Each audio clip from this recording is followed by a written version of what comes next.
안녕 강냉이 친구들, 오소리TV의 근육과 전문의 이동훈 원장님이에요. 뽕! 매일매일 라이브 캠핑 가서 라이브로 때우려다가 실패해가지고 다시 이 방에서 찍고 앉아있어요. 왜냐고요? 지난번에 잇몸병에 대한 이야기를 라이브에서 해보려고 했는데 끝없는 질문의 회오리에서 탈출하지 못하고 결국은 산으로 가버렸거든요. 그래서 여기서 다시 한번 잇몸병에 대한 이야기를 찍을 거예요. 잇몸병에 대한 이야기 왜 찍냐면은 제가 너무 쉽게 이제 교정이랑 잇몸병은 크게 뭐 상관없으니까 그거 잇몸병 걱정해서 교정할 필요는 없다 이런 식으로 얘기했나봐요, 라이브에서. 그래서 이제 어떤 강냉이 분이 아니다, 내 교정해봤는데 잇몸 완전 나빠져가지고 나 완전 고생한다 라고 하셔가지고 그거에 대한 이야기를 해드릴 거예요. 일단 제가 필드에서 이제 진료를 해봤을 때 잇몸병 때문에 문제가 되는 경우는 잘 못 봐요. 거의 없어요. 드물게 있을 수는 있어요. 우리 교정 영역에서 잇몸병이라고 생각하는 경우는 어떤 거가 있을까를 제가 얘기해 드릴 거예요. 저희는 보통 뼈가 파괴되는 것만을 생각하기 때문에 너무 그것 쪽에서 이제 무게를 둬서 얘기를 하니까 좀 문제가 있는 것 같아가지고 다른 여러 가지 이야기 해줄 거예요. 첫 번째로는 잇몸 살이 좀 내려가서 치아가 좀 길게 보이는 현상, 치은 퇴축이라고 하는데 요거는 중어턱인분들의 아래 앞니에서 나타날 수 있어요. 그 중어턱인분들이 아래가 여기가 길어요. 길어지다 보니까 잇몸뼈가 되게 얇아지거든요. 얇아지면서 살도 얇아져가지고 그냥 조금만 움직여도 치은이 슉슉슉 잘 내려가는 그런 경우가 있어요. 그리고 같은 주걱턱이라도 두꺼운 분들은, 잇몸이 두꺼운 분들은 문제가 없어요. 특히 그리고 주걱턱인데 잇몸이 얇은 분들 중에서 입술질 세게 하는 분 있어요. 그러면 이제 이게 잇몸을 막 얇은데 세게 문질러 버리면 내려가요. 그래서 주로 생길 수 있다는 거 알려드리는 거고, 요거는 뭐 예상되는 경우니까 이거는 뭐 그냥 빼놔요. 잇몸병에서 빼놓고, 또 한 가지는 이게 위에서 그런 현상이 생기는 경우도 있어요. 뭐냐면 애들 같은 경우 상악 확장 장치 그거 쓰면은 치아가 쭉 넓어지면서 이게 잇몸이 내려가는 거 있는데 이건 다시 확장 장치 빼주면 다시 또 돌아와요. 그래서 이것도 빼, 이것도 빼.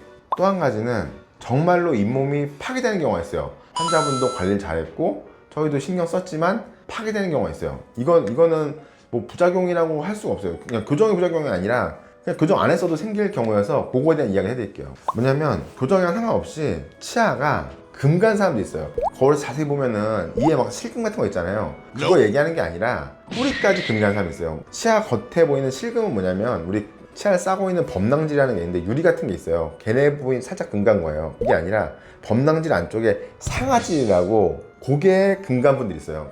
이거는 이제 저희도 이제 뭐 엑스레이를 알 수 있는 게 전혀 몰라요. 모르고 그냥 이게 다 뼈가 녹아내린, 그러니까 잇몸뼈랑 뼈가 녹는 거거든요. 녹아내렸을 때 이분 여기 치아 쪼개졌구나 라고 알 수 있어요. 이거는 교정이랑 상관없이 생기는 그런 거기 때문에 아마 그런 것 때문에 잇몸병이 심하다 라고 얘기하는 분도 있을 수 있어요. 근데 그거는 아예 교정이랑 상관없는 거예요. 그냥 교정이랑 상관없이 치아가 금이 가서 이렇게 가는 거기 때문에 별개고, 그거 빼놓고 또 한 가지는 아까 말했죠, 치아에 범낭질이라는 유리질 같은 게 쌓여 있는데 이게 이 머리 부분, 크라운, 요 머리 부분만 이게 범낭질이 있어야 되는데 어떤 분들은 뭐가 있냐면은 이 머리 부분 말고 뿌리 아래까지 이렇게 범낭질이 쭉 길게 내려가는 경우가 있어요.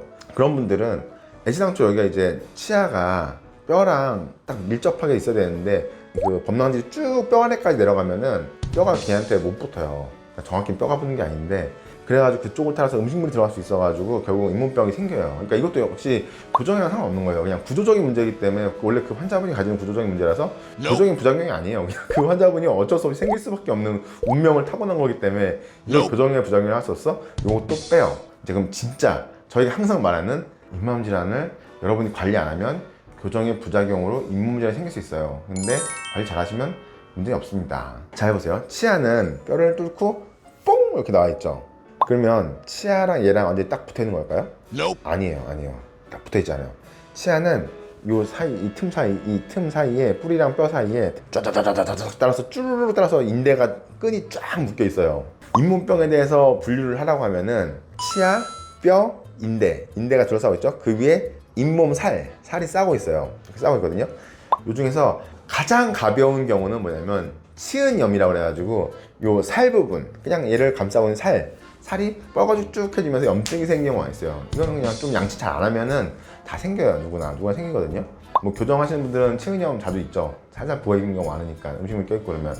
그런 거는 양치 잘하고 워터픽 좀 짜주면은 금방 해결돼요. 그거는 뭐 문제되진 않아요. 막 파괴되고 그러진 않으니까. 근데 이게 진행을 해가지고 잇몸 살 말고 뼈를 파괴하고 요 안에 인대, 끈 같은 게 막 묶여 있다고 했잖아요. 걔를 파괴하는 질환을 치주염이라고 해요. 아까 살에만 있는 거는 치은염, 이런 뼈나 지지하는 조직, 그런 애들이 파괴되는 거는 치주염. 이 두 가지거든요. 치은염은 걱정 안 해요. 빼네, 또 빼. 그럼 우리가 걱정하는 건 치주염. 치주염이 오냐 안 오냐에 대한 이야기를 하는 거예요. 교정의 부작용으로 크게 치주염이 잘 오진 않아요. 제가 아까 말한 것처럼 잘 볼 일 없다고 했잖아요. 생기는 경우가 있죠. 환자분이 관리를 정말 안 하면은 치주염이 와요.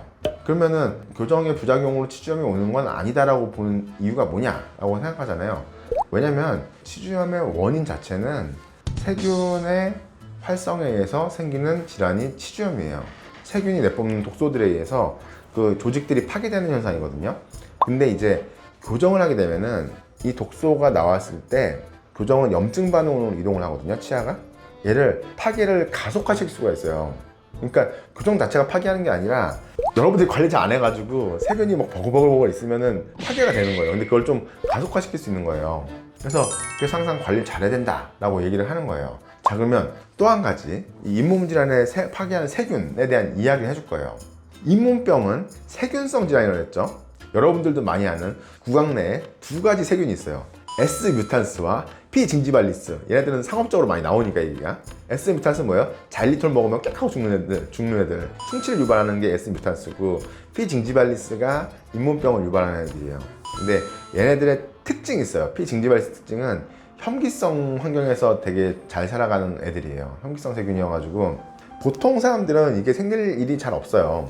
근데 이 아까 말한 대로 뼈가 있고 그 위에 잇몸이 덮고 있다고 했잖아요. 자세히 보면 여기 이 치아하고 잇몸 여기 틈 사이 요런데 뭐 끼어요.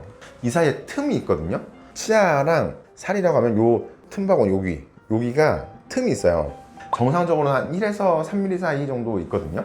그래서 보통 그 사이는 혐기성 환경, 공기가 없는 환경이 조성이 안 돼요. 근데 이게 깊어지는 분들 있어요. 깊어지는 분. 한 4, 5mm 막 그렇게 되는 분들은 그 안쪽 깊은 데는 공기가 잘 접촉이 안 돼요. 혐기성 환경이에요. 그 안에서 피 징지발리스들이 막 우세종으로 막 확 커져버리면은 이제 그때부터 야, 우리가 여기서 짱 먹었다. 야, 공기도 없다. 딱 좋아. 여기서 파괴 시작한다. 그래서 막 다 파괴해버리는 거예요.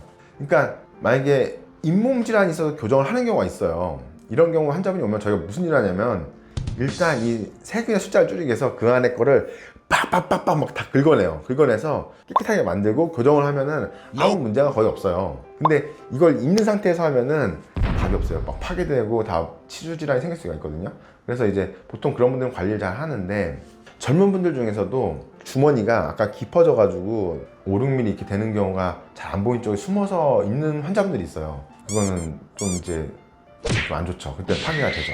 이런 경우는 이제 젊은 분들에서 잘 없기는 하고, 그리고 초반에 이제 그걸 확인할 수가 있어요. 이제 증상이 좀 나타나면 갑자기 붓고 그러면 보면 여기 녹아 있는 거 있거든요. 막 거기 또 막 집중적으로 긁어주면은 별 문제는 안 돼요. 그래서 지금까지 말한 것처럼 보면은 이 잇몸 질환의 원인은 세균이란 말이에요. 그러니까 세균을 여러분이 잘 관리를 해주면은 교정할 때는 크게 문제는 없다.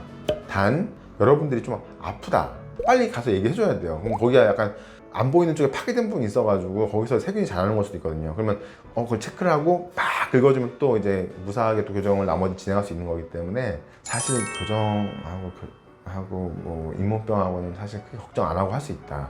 근데 이제 인터넷 보면 그런 얘기 많아요. 나 교정을 해가지고 지금 20대 때 교정했는데 40에 이 다 빠졌다, 그런 얘기 하는 분도 있거든요. 솔직한 얘기로 성인에서 10년 정도 지나면은 잇몸 관리 잘 안 하시면 이 다 빠질 수 있는 정도 기간이에요.